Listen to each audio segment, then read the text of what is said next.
mysterious. They move within, outside and beyond us, and they shape our environment and thoughts whether we are aware of it or not. While we are busy chasing after material gains, there are some who dwell strongly in the realms of spirits, fringe science and godly creatures. This is a platform for these unique individuals to shatter our limited thinking and to break our narrow beliefs of reality. This is a world where there is no last frontier. Welcome to the amazing journey of mystical, mysterious Malaysia.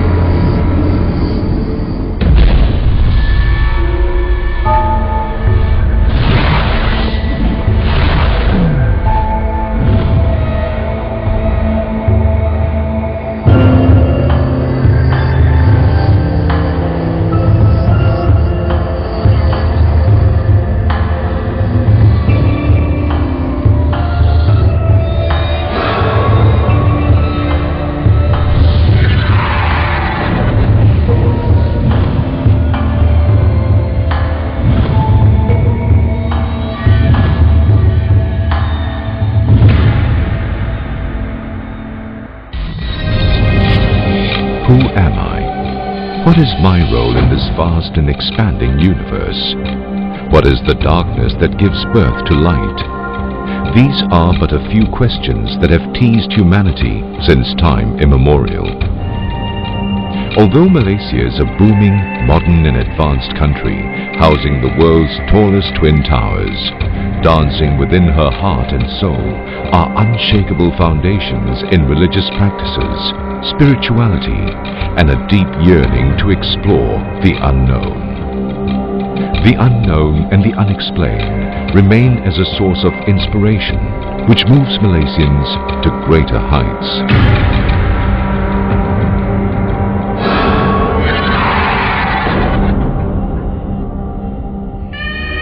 The beliefs in the existence of ghosts, evil spirits, hauntings and afterlife have not lost its influence today despite the overbearing sway of factual technology. Gods and deities are still worshipped and called upon for protection against demons. Many issues that cannot be accounted for and resolved in the normal way are sent to the temple priests, and a successful remedy is administered. A person who has a recollection of a faraway event prior to the current birth is said to remember his past life. What do the experts have to say about ghosts, hauntings and the afterlife? Okay, usually case by case, let's say we talk about spiritual case. Basically, a person who has been plagued by spiritual problem, usually that person is having their, we consider that they're low aura, they're very low time. So they might be attacked, possessed by all these evil spirit, or for certain reason of the karmic problem, or they are at the wrong place at the wrong time. So this is the cases whereby that particular person will be attacked by evil spirit, possession, or black magic attack. 我記得我第一次同另一個牧師一齊去趕鬼嘅時候啦，係一個女仔，大概26、7歲啫，無端端佢就大嗌喎，然後就4個大男人咧就捉住佢嘅手同腳，我唔想離開呢個女仔嘅身上，我細個我就已經係喺佢嘅身體入邊住㗎啦。The mystical dimensions. Sebenarnya dulu semasa saya mula buat perubatan ni, saya tak faham sangat pasal saka ni. Tapi setelah saya mengemati pesakit-pesakit ni dan saya telah menanya pada seorang lama di Negeri Sembilan, dia menceritakan pasal saka ni adalah keturunan. Orang dulu kalau dia nak masuk ke hutan atau nak menyeberangi sungai, dia perlukan bantuan lah. Jadi mereka ni mengambil saka harimau atau saka buaya untuk menjadi teman dan memberi kekuatan kepada orang. Dia ada dua perantaraan. Satu mistik yang benar-benar dia belajar, seperti ilmu hitam ke, sebenarnya tutup ilmu-ilmu di alam gaib ke, itu ada. Bukan kata tidak ada. Satu lagi alam mistik ni, alam yang direka cipta lah. Seperti sekarang ni dia orang cari barang-barang yang tidak ada wujudnya. Lost souls and evil spirits. Lost and confused souls are basically just, they are like people who are lost and confused, not knowing where to go to, or unwilling to sort of move on. Normally they are harmless, but the other one they will call dark energy or demonic energy. Yes, that is more, very much more harmful. They can cause harm like overnight, and they can drain the person, they can drive them to lose their mind constantly in a state of confusion. These are aside from all the physical symptoms that they might experience. They are just like me and you. They are creatures of, they are our brothers and sisters, and they are creatures of God just as we are. So there's really nothing to do with, and I think most of us, we have this perception that they run around with bloody fangs and with bloodshot eyes trying to suck the life out of you, which is, I think this is a complete misperception of who you really are. So I think of who they really are. So I think the thing that needs to be changed is our own perception about ghosts. Reincarnation and healing our past lives. My previous was a renowned master in Tibet. I wouldn't say my previous, but whatever I was said to be, reincarnation of such and such Tibetan Lama. He was a renowned and in Tibet, and in his 70s, during the Cultural Revolution, he came to India, and then he passed away in Himalayan region. After he passed away, then by then head of our lineage, master has recognized a child in that region, apparently to me, in a certain family. By the age of 5, I was brought to the Tibetan monastery and trained, but I do not really particularly recall, or some say that Tibetan Lama will always recall their things and they know everything. I do not have that. I did not have that. But I was always enjoy being a Tibetan Lama. There is a strong karmic connection. A lot of people get disconnected from the Dharma if they were trained very harsh and they get traumatized. Or maybe some people, doesn't matter. You treat best, but still somehow you never get connected to Dharma. But I was fortunate enough that I was really always get connected. So that was probably the strongest point where I thought, I might be a Tibetan Lama. One particular lady in Perth came to me for a session, and she said, I am really horrible to my daughter. My daughter is a lovely girl, and yet I'm very mean to her. When she's too afraid to do a swimming competition, I call her a coward. I'm verbally abusive to her, and she just doesn't deserve it, but I can't seem to stop myself.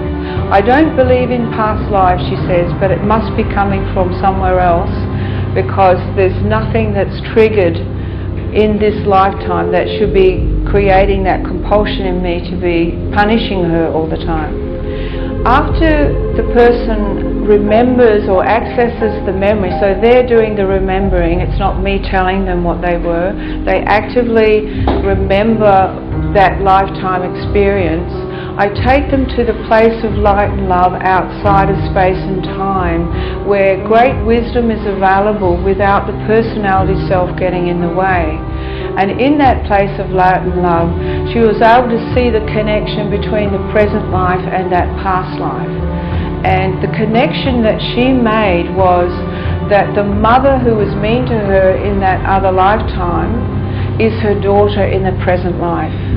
鬼係個靈界嗰度嚟嘅，靈界即係講喺個地府嚟講，即係講入咗去屋企嗰度嚟咗嘅情況，唔識出去，即係請我哋做師傅嘅，我點樣請翻佢出嚟咁嘅意思。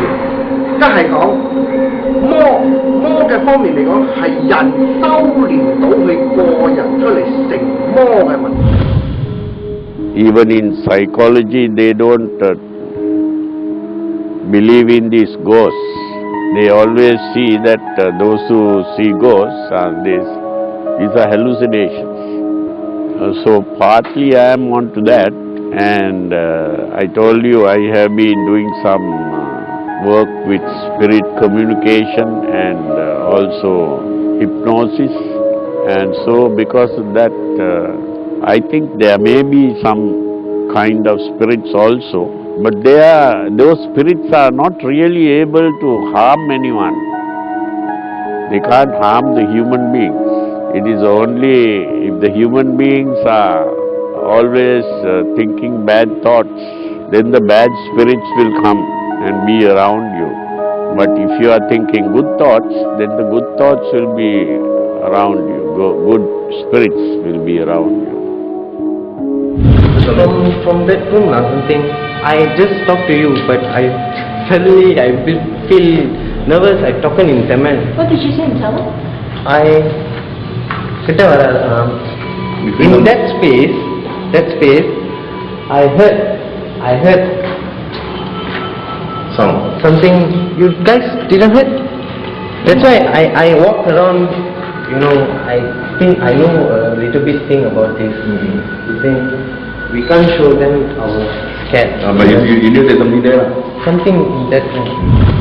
Kuala Terengganu is a peaceful coastal state that is the home of turtles and a wealth of marine life. But it may also be a popular holiday spot for extraterrestrial life forms.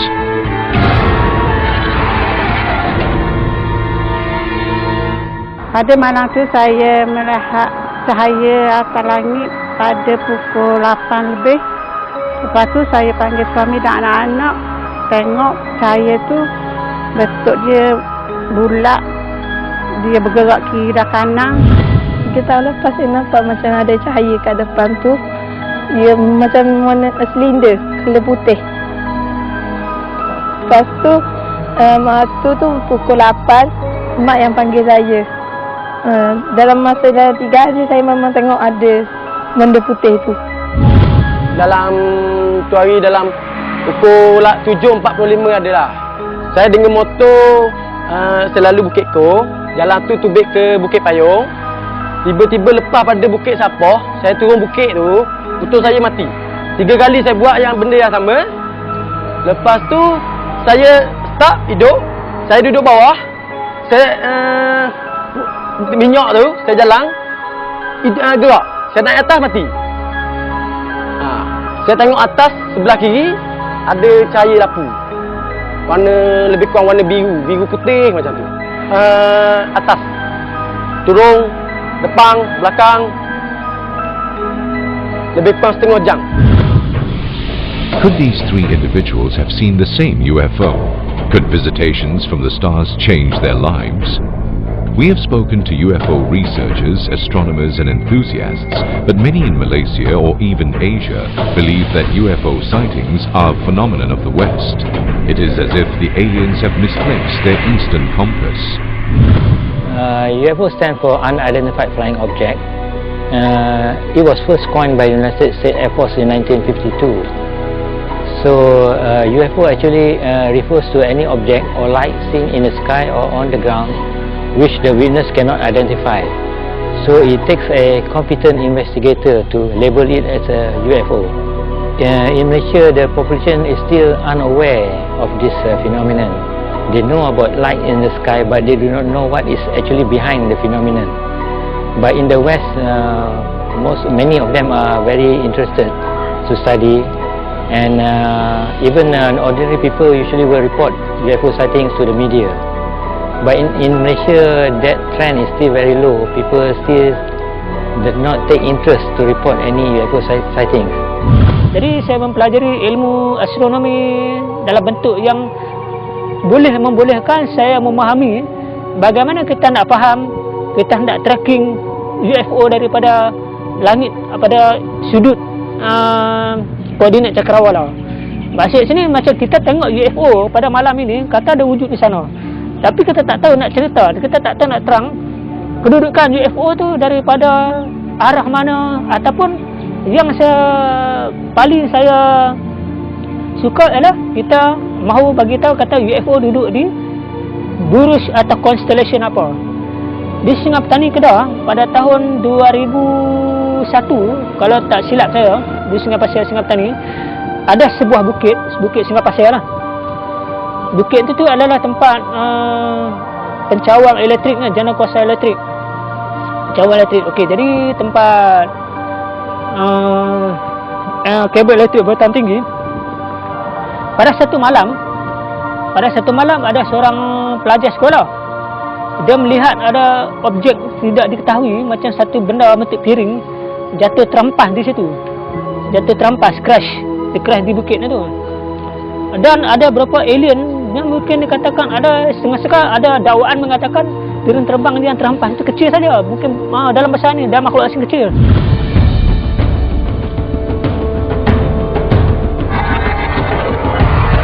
There is a protocol to announce the discovery of aliens. And if I'm correct, the protocol is by Ban Ki-moon, by Secretary General of United Nations. There is a protocol. That means, let's say, some observatory in Australia, radio observatory, is listening to some radio signal from a certain star far away from the Earth and observe it for many months, and they detected that this signal is intelligent, and confirmed that this signal comes from outside solar system, and analyze its intelligent signal by whatever means they are able to analyze and found that it's intelligent signal. And this is also confirmed by other radio observatory from other countries. So according to the international protocol, the Secretary General of the United Nations will be informed, and he will make an announcement to mankind that so and such a date, 1 year ago, a certain observatory have discovered there's a star, got a certain planet beaming intelligent radio signal, as confirmed by other observatories. Mars is a dry planet. So a big question for Mars is, where did the liquid water go to? Right? So there was liquid water on Mars many years ago. There were actually flood plains. So now we believe that most life on this planet depends on liquid water. Right? So now if you see, if there's a planet not too near to the mother star, not too far, and you have liquid water, so maybe you have possibly life. Alright? And then some will have simple life, amoeba, paramecium. And some will have, I used to like to use the word ikan bilis. Some will have, say, some aliens, right? Some will have super intelligent ETs. Alright? That's what my opinion, right? Because the numbers are so vast. There should be, right? I cannot prove to you, but that's what I feel.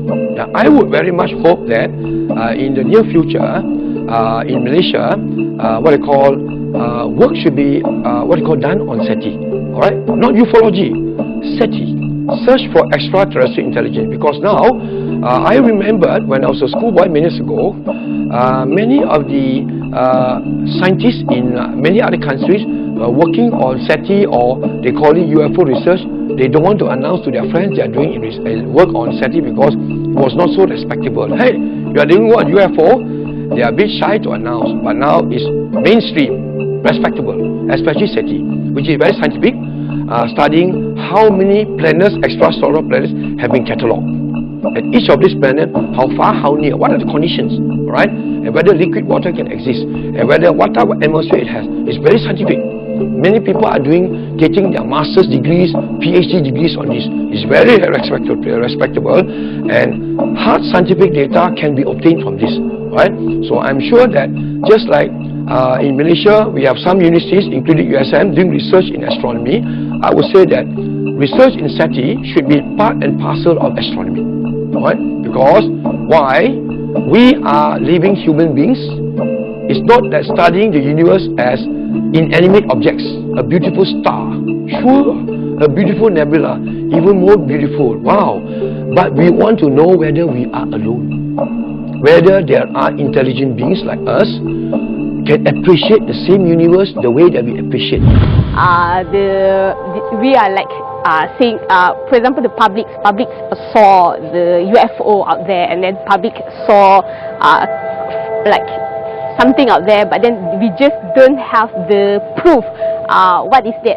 And I believe that this is because of our different dimensions, because they are like in different dimensions and we are like in different dimensions. That's the one reason lah. And then the another reason is like because of the very far distance between our and theirs. So it's like very difficult for us to meet up, but it's just like coincidence if we met them.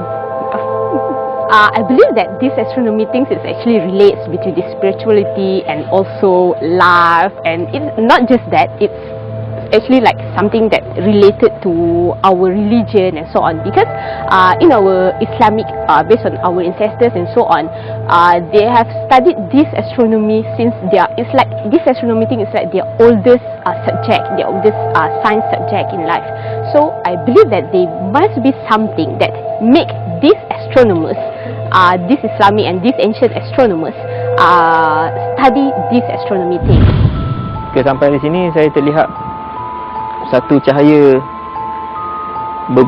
ada di atas sana, lebih kurang beberapa kilometer lah daripada tempat saya berjalan ni. Kalau nak kata helikopter atau kapal terbang, lain, sebab cahaya tu dia turun, dia berlega-lega kemudian dia turun perlahan.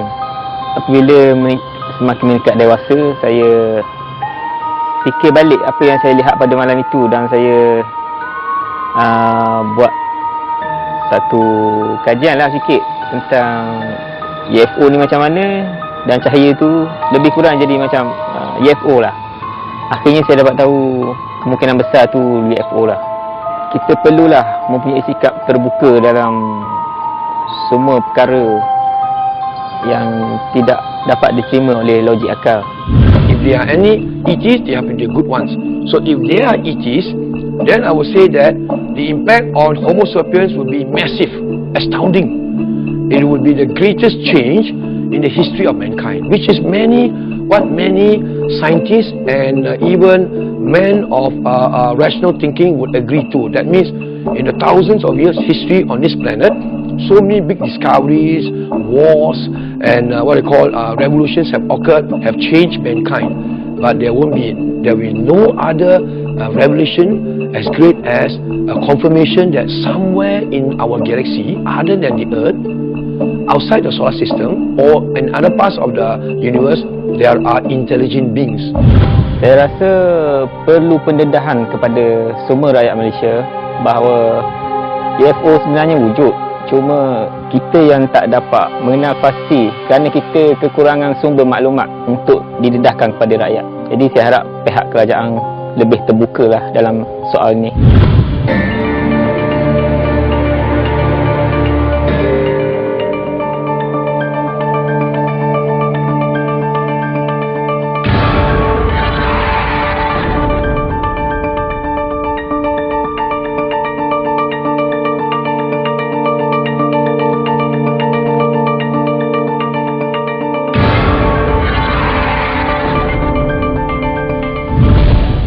When you look at green, it gives you a lot of healing energies. It gives you the feeling of nature.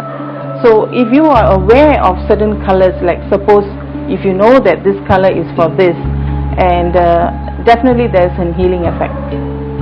Some of my paintings, the ones that I have sold, some of my paintings, some of them who have bought it, they bought it because they said they have seen some angels in my painting, whereas I did not deliberately do any angel face or anything like that. But then for them, they can see some angels, it just feel like there's something there, you know, some attraction towards it, a divine feeling.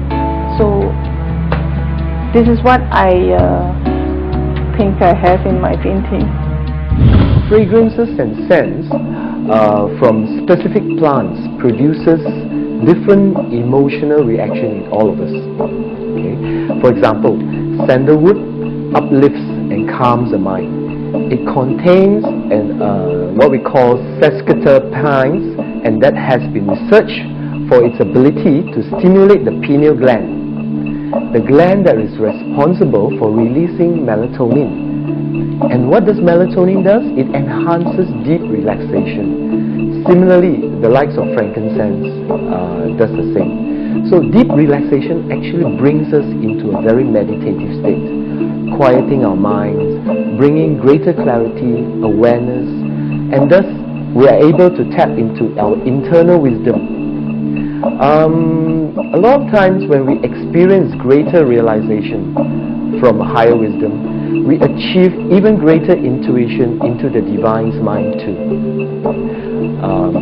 The other aspect, rose, okay, because its scents invoke a garden of beauty, it is almost intoxicating and almost aphrodisiac-like, allowing a balance of mind at the same time, a harmony. Thus, it's actually allowing an unconditional love to be felt and expressed. This is a natural choice for romance. At the end of the day, it is really handy to get to know the properties of each plant and the properties of its oil in order to know how best to use the essential oil to help us in various levels of healing the mind, the body, and the spirit. Because you mentioned Ayurveda, you know, in an Ayurvedic sense, it's air, vata, you know, moves, carries thoughts, carries energy. And when I eat a diet of raw food, which I don't do all the time, but if I have raw foods, it's very, very vata, it's a vata carrier. And I use that as a vehicle. And that's why, you know, when you go to an ashram or something, they, you know, the diet is very, very light. You know, the yogis that are in, or yogins that are in the ashrams, you know, they don't eat they eat very differently and very light, you know, so they can meditate. You know, if you eat heavy foods, then the vata isn't as strong and you can't use it as a vehicle very much. But of course, you know, day-to-day work, I've got to bring the vata down, because I need to use earth as a vehicle, or else I get too like this. I can't focus, I can't concentrate, you know. Most of my yoga students come to me and they talk about, you know, their high-stress jobs. So of course, I mean, in that situation, I would look at their mental state, and then most of them, yeah, it's vata aggravated. You know, they're living in a rajasic, you know, environment, high stress environment, you know, constantly active, which is good, you know. I mean, rajasic isn't bad, neither is tamasic, but I help them find that balance, you know. If they're having anxiety, then it's like, all right, pumpkin for you, man. Eat lots of pumpkin, you know, or try to, you know, ground that air element down a little bit, put more earth in there. But again, it doesn't work for everybody, because we're all different.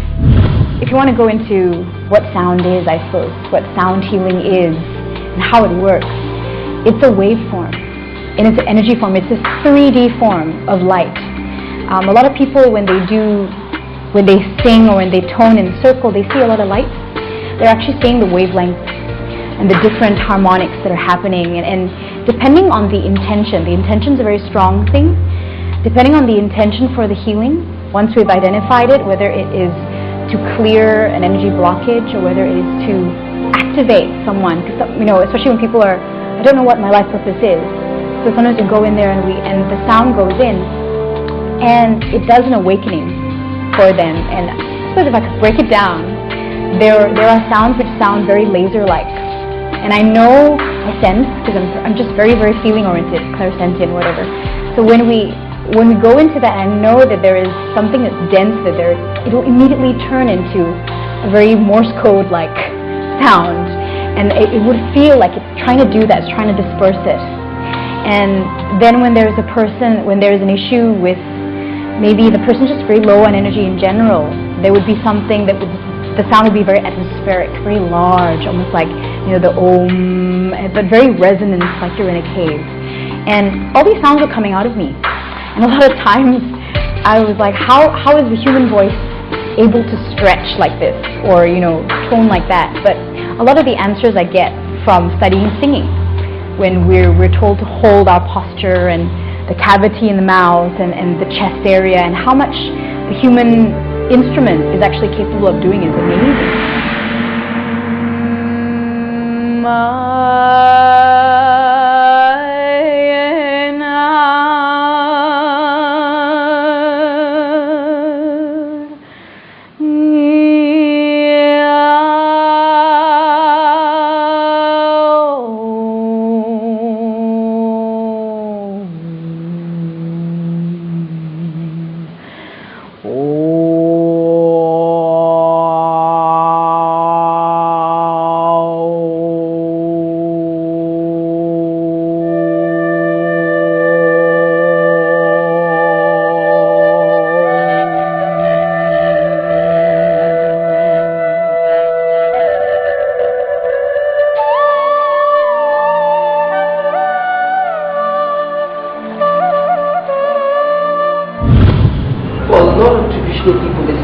saying, they can come to terms with the tragedy, the happiness, a little bit more in a more detached way eventually than see the other people.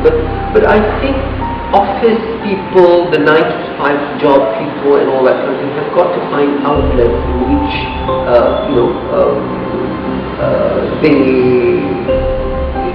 they find the techniques in which they can achieve that. I mean, I know friends who do yoga. Of course, yoga has become popular again. I know friends who have become who are pole dancers. Fine. I know friends who I do a lot of gardening. I do a lot of reading. So I think cooking is fantastic therapy. Also, so there is really opening for a lot of people to find out, but when it, so that the mind understands what this is, this is the other thing. Sometimes we take for granted. I mean, I find therapy in animals, for example. So I think the option for you to release some of the angst of being alive is open.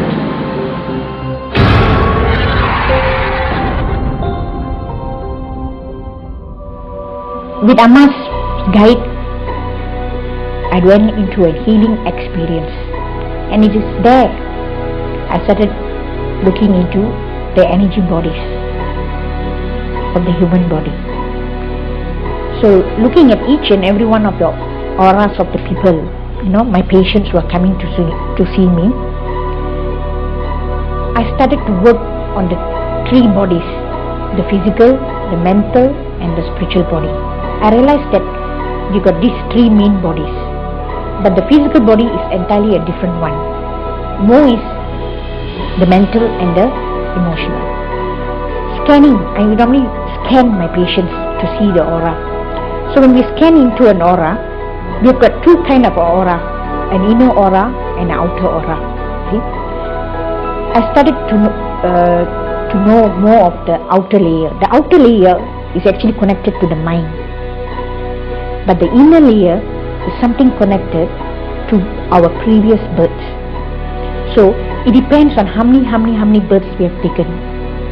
So some collection of the total amount is what we get in the inner aura, which is the spiritual aura. So aura is actually energy with sound. So we have a frequency of energy. Our body has got a frequency of energy. We have a lower frequency, some have a higher frequency. From this frequency only we can connect to people, or to connect to any other beings, entities, spiritual guides, spiritual masters or anything. And from these frequencies what we are, of a character of a person, collected from this 17 years of experience I had, I found out that each one of us have got a different energy based on the way we think about what is life all about. So how we think, how are we going to master this mind is what we get this color of the aura we are having. The moment the mind takes over us, the aura is disturbed.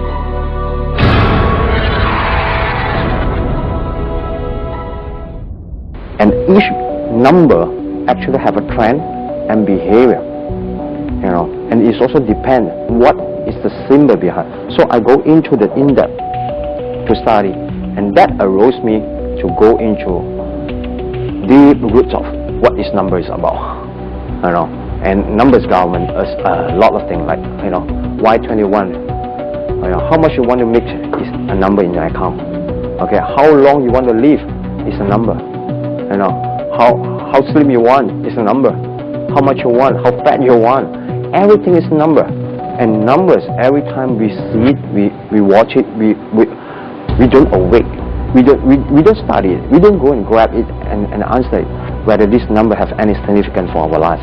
And I found out the theory of yin and yang. I found out that a lot of things are inside the number. The number is actually telling us the differentiate between 1 and 2. Between the parents, this is called mother, this is called father.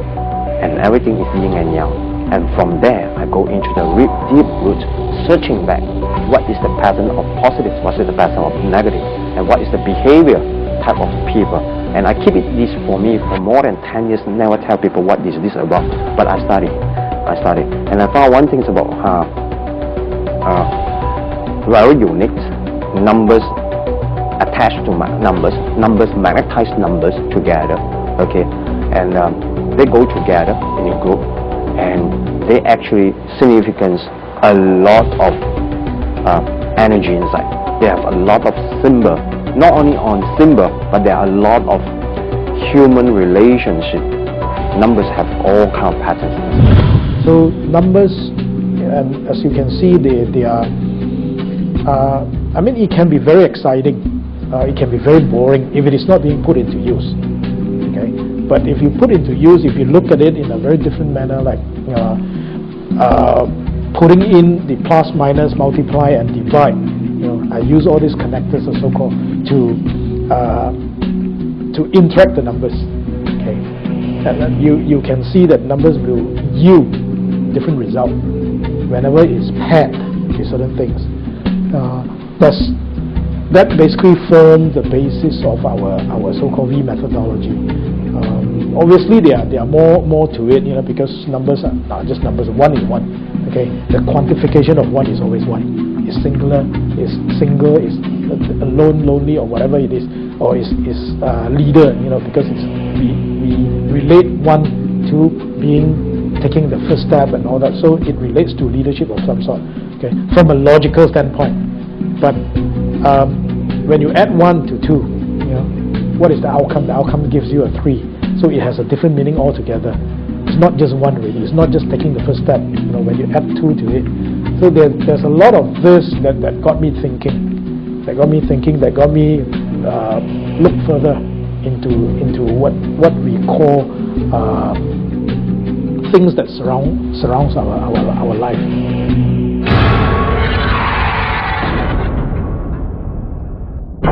But here in this journey, after working with it for so many years, I would say meditation has something much to do with ourselves. And when I say ourselves here, I'm referring to the mind. The mind here is our own personal experience, and all of us have a mind. Whether you can call it by another name, you can call it, whether you can perceive it whatever you want, but the mind is our own personal experience. When we talk personal experience here, we are practically referring to experiences of happiness, experiences of discomfort, experiences of ease. But strangely, when you start to work with the mind and constantly learn to come back to yourself, you'll find amazing part of our life is about chasing after something else. That is what I came to know. The mere wanting to chase is because there is something here that we are not ready to face. It is what I've shared with you earlier, or that you have shared with me, is about facing your own vulnerability. The fact that we want to chase is because what is already here is not good enough, hence we keep on chasing. I'm not saying that chasing is something negative, but what propels us to chase? The reaction itself is not to be addressed, because this is a space which we don't feel comfortable. And the more I start to look into this space, I'm surprised, because this space of not being able to stay and keep on chasing after something, which something may be deemed so-called future, because here is something that I do not wish to have, and hence I keep on chasing. And the chasing is something which is illusionary.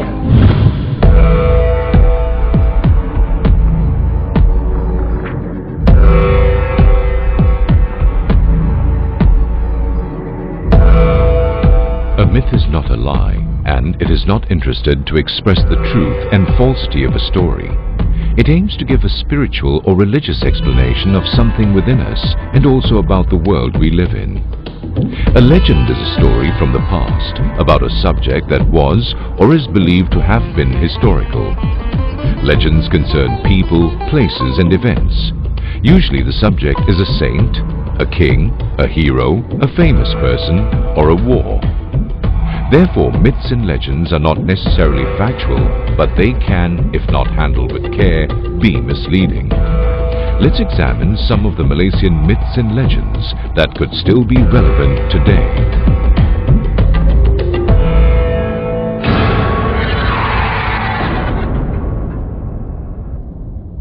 In sejarah Melayu, his character was depicted as a normal human being, but he contributed a lot. He was the first person to hold the title of Laksmana, the modern admiral. So, when we talk about Hang Tuah, his personality and his capability, who created this Hang Tuah? The writer of sejarah Melayu, also the writer of Hikayat Hang Tuah. You have to bear in mind that Hikayat Hang Tuah was written much later than sejarah Melayu. It was, if I am not mistaken, about 1747. But sejarah Melayu was written as early as 1537. I think this Hikayat Hang Tuah writer, he wanted to produce a work that to glorify the Malay race, to enhance whatever was written in the sejarah Melayu.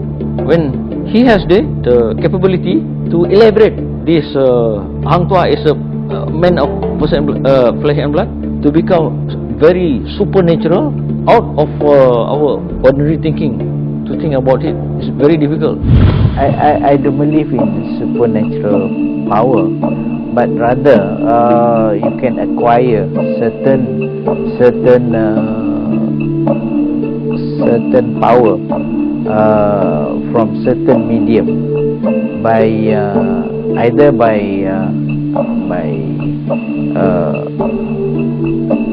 getting it from somebody, or by acquiring it from your mother or your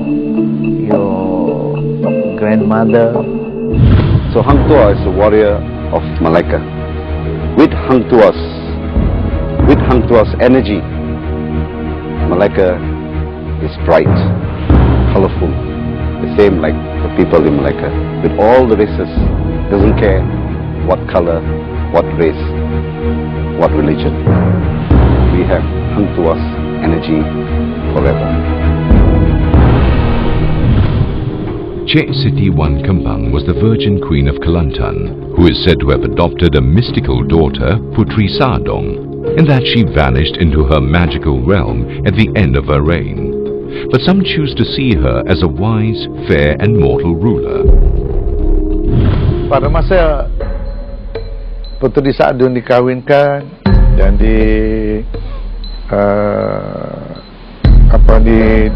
berada di kota Jelasin, Cik Siti Wan Kembang balik ke Hulu Kelantan. Baginda balik ke Hulu Kelantan, dan baginda sudah bila balik tu keadaan baginda tidak diketahui lagi, sama ada bila di mana makamnya, di mana baginda mangkat, tidak diketahui. Tapi baginda mangkat dalam tahun 1667. Born as Lim Monyang and bestowed with superpowers, Goddess Mazu is the guardian of the sea, who was canonized by the emperors of China for her bravery in protecting the seafarers. Okay, Machu is a very well known of the sea gods, and then we started our Machu. Machu original is from the persons, and then Machu why is very famous in the overseas Chinese, among the overseas Chinese, because I am the third generation of the migration to the Malaysian. My grandfather is from the China, and majority of the Chinese in the Malaysia, I think that on the age 30, 40 something, they are the third or second generations. And last time our grandfather migrated from China to the Malaysia, we don't have the AirAsia, we don't have the mask. We also don't have the AIA insurance to insure their life. So that's why we have to pay for the Machu, because Machu gives us alternatively insurance. So usually we invite one statue. Our grandparents will invite one statue, or if they rich enough, they can invite one statue. If they are not rich enough, they take this one, the incense inside their pockets, and then they hope that the Machu will protect them safely from China, travel to Malaysia. 妈祖是慈悲为怀，以保护这个民众。如果你在海上遇难，他就赶快来保护你；迷失方向，他来指导。这是一种信仰。 नागं पादं जगन्दां प्रलयोतवहं साङ्गुसं वामभागे नानालङ्कारयुक्तं स्फटिकमणिनिभं पार्वतीशं Namami. And this temple where we are now is known as the Sri Jagannath Munivar temple. Sri Jagannath is one of the great saints that Malaysia has seen and Malaysia has experienced. Among the Malaysian Hindus, Jagannath Swami is one of the famous Hindu saints. If we look at his biography, it is said that he came from India and he has come down to Malaysia through the Khyber Passway during the Second World War, and he has served in the Malaysian railway during his young age. Then as he passed and came, he was an enlightened man in his young age itself. So he was securing for truth and enlightenment, and he saw some of the devotees and told them, "Can you make up a shed for me?" So they made a shed 10 by 10, 10 feet by 10 feet. And it's been said that he lived in that shed 10 by 10 more than 40 years in that place. Throughout Malaysia, the Indians and the other races, they came to know about his fame, and he's enlightened so many Hindus in this country. And he was a great man who has done a lot of miracles. Well, to a certain extent, the myth thing comes. Why do people love, Star Wars? Why do people love avatars and things like that? And there is an incredible kind of film stories on mythic things. Some societies where they come to terms with the universal constants that comes from mystic and mythic forms. They come to terms with it. They are much more balanced people, whereas those who are not seem to be terribly unseated in the way that they cope with the present, the present kind of way that the world is coming.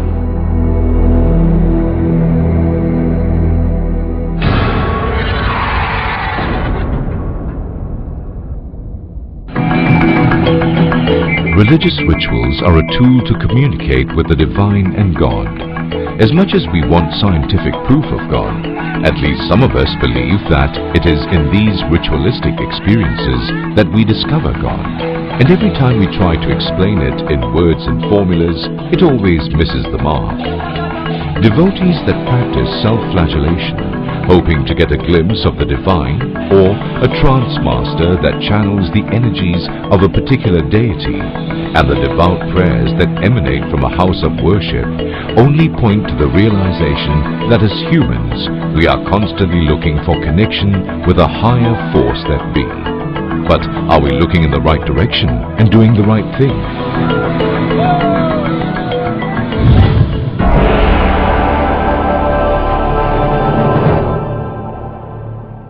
As one of the early saints, Saint Augustine, said, "Our hearts were made for you, O God, and they will not rest until they rest in you." So this restlessness makes us want to go back to God who created us for a relationship with Him, and prayer in essence is this relationship with God. It's a two-way conversation with God. As much as we talk to God, we need to sit still and listen to the voice of God speaking within the depths of our being. 總係關公爺要你救世人間，幫助人哋，就係做呢行業嘅啫。其他你做乜嘢投資咩嚟？我曾經都有試過好多樣嘢，都係失敗。咁嘅情況。所以咧，對一般人嘅方面嘅睇法嘅方面嚟講，最緊要啦，即係講人哋嚟做咩事都好，辛苦嘅人嚟講，你中到無論乜嘢病情嘅方面醫得到人哋，都係一個心安理得嘅問題啦，都係幫到人哋，都係一件好事啦，咁嘅樣咯。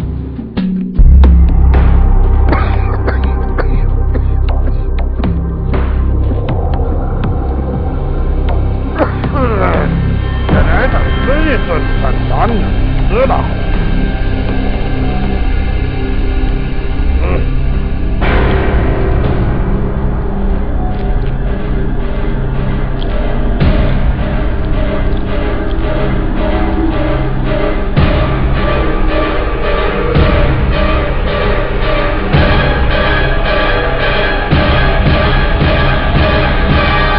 Okay, first during the Han Dynasty when Zhang Tianci, which is heavenly master, actually promoted this culture, actually we need to honor, so-called worship the Beidou group from the north. So whenever the so-called stars appear in the skies, actually they will actually gather to so-called look at the stars, and from there actually we will do visualization to how to direct, or some people like say channel the outer space energy into this world to shine on our body. So from there the energy will able to get rid, also going to eliminate the sins and debts from our body. So after that, there was Han Dynasty. So when the culture get more and more so-called colorful, more and more rich, they believe that these stars, actually these Beidou, the 9 stars, will actually transform into human form. They will actually come down to, they will actually descend into this mortal realm.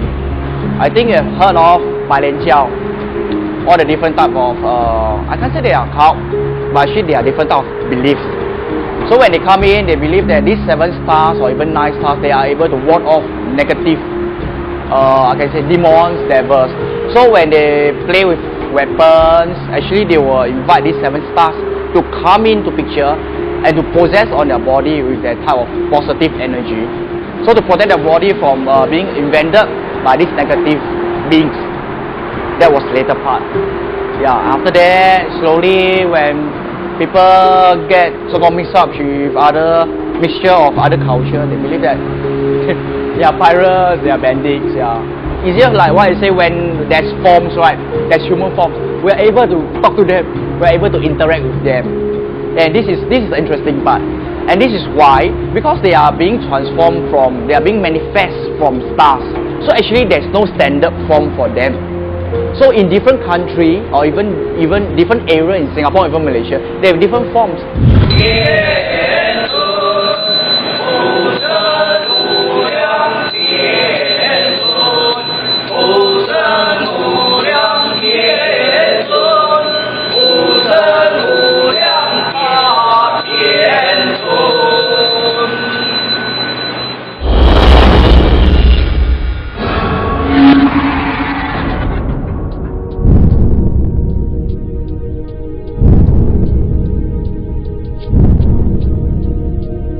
If you mean people look different, let's say having a 2 head or 2 heads, or aggressive hair, or having skin disease, if that monster means that's purely because of their birth, the genetics. We share. This world is not belongs to us only. We have a different dimension in this world. We may sharing this world with a different kind of people, different kind of a life, which we may don't see it because they are different dimensions. So to call them as a monster also, I will think twice, because the word monster here is truly depicting an evil nature.